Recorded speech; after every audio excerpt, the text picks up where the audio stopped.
একদিকে দেশীয় গ্যাসের উৎপাদন কমছে, অন্যদিকে বাড়ছে জ্বালানি আমদানির ওপর নির্ভরতা।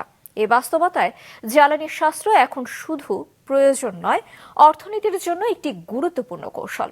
সম্প্রতি প্রকাশিত একটি আন্তর্জাতিক গবেষণা বলছে, গত এক দশকে বাংলাদেশ কম জ্বালানি ব্যবহার করেই উৎপাদন ধরে রাখতে পেরেছে।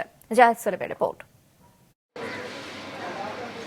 বিদ্যুৎ আর গ্যাসের সংকট, আন্তর্জাতিক বাজারে জ্বালানি দামের অস্থিরতা, গত এক দশকে এসব চ্যালেঞ্জের মধ্যেই বাংলাদেশ খুঁজেছে বিকল্প পথ, আর সেই পথের নাম জ্বালানি দক্ষতা।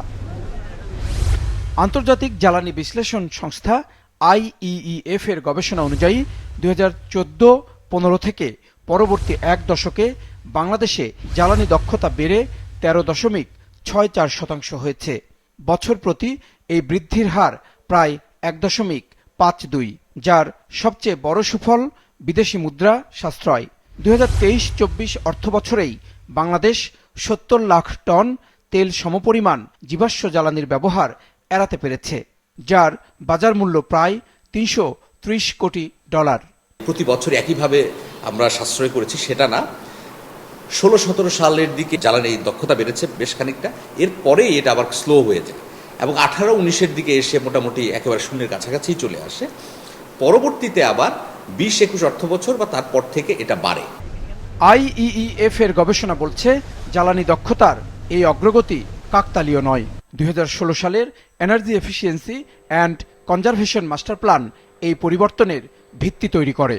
ইটকলের প্রোগ্রাম আছে, এনার্জি এফিসিয়েন্সি, BIFFL এর প্রোগ্রাম আছে, সবকিছু মিলে একটা ইকোসিস্টেম তৈরি হয়েছে যেটা আমাদের এই এনার্জি এফিসিয়েন্সি গেইন করতে সহায়তা করেছে। সচেতনতা বেড়েছে, শ্রেডা বিভিন্ন প্রোগ্রাম নিয়েছে, ডেভেলপমেন্ট এজেন্সিগুলো বিভিন্ন প্রোগ্রাম নিয়েছে, মানুষের মাঝে সচেতনতা বেড়েছে, ইন্ডাস্ট্রির মাঝে সচেতনতা বেড়েছে, সেই সাথে লোকজনের আর্থিক সক্ষমতাও বেড়েছে।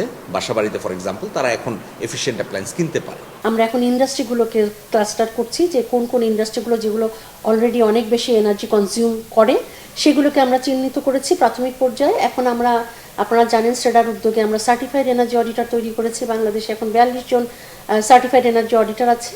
তো তাদেরকে দিয়ে আমরা ইন্ডাস্ট্রিগুলোকে এনার্জি অডিট করে তাদেরকে কোন কোন জায়গাতে তাদেরকে একটু লুক আফটার করতে হবে, দেখতে হবে, যাতে করে তাদের যে মিসইউজটা সেটা তারা কমাতে পারে। বিশ্লেষকরা বলছেন, জ্বালানি দক্ষতা বৃদ্ধি শুধু সংকট মোকাবেলার কৌশল নয়, এটাই হতে পারে বাংলাদেশের টেকসই অর্থনীতির ভিত্তি। তবে এর জন্য প্রয়োজন দীর্ঘমেয়াদী বিনিয়োগ ও ধারাবাহিক নীতিগত সহায়তা। সারা পৃথিবীতে এইসব কাজের জন্য কম সুদে টাকা দেয়া হয়, কিন্তু ওইটা স্পেসিফিকলি ওই কাজটাই করতে হবে, এনার্জি এফিসিয়েন্সি।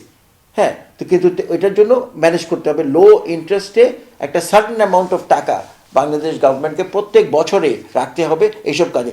তাদের রাখে, কিন্তু তাদের যেসব শর্ত দেওয়া হয় সেই শর্ত মানে ওরা করতে পারে না। সেগুলো শর্তটাকে ইজি করতে হবে এবং এই টাকাটাকে অ্যাকচুয়ালি ডিসবার্স করতে হবে যাতে এই এনার্জি এফিসিয়েন্সিগুলো হয়। আরেকটা হচ্ছে এই নতুন নতুন প্রযুক্তি, এই নতুন নতুন যেসব সিস্টেমস আসছে, এক এক তারা যেই ইন্ডাস্ট্রিতে আছে সেগুলোকে গ্রহণ করা, সেগুলোকে তাদের কাছে নিয়ে যাওয়া।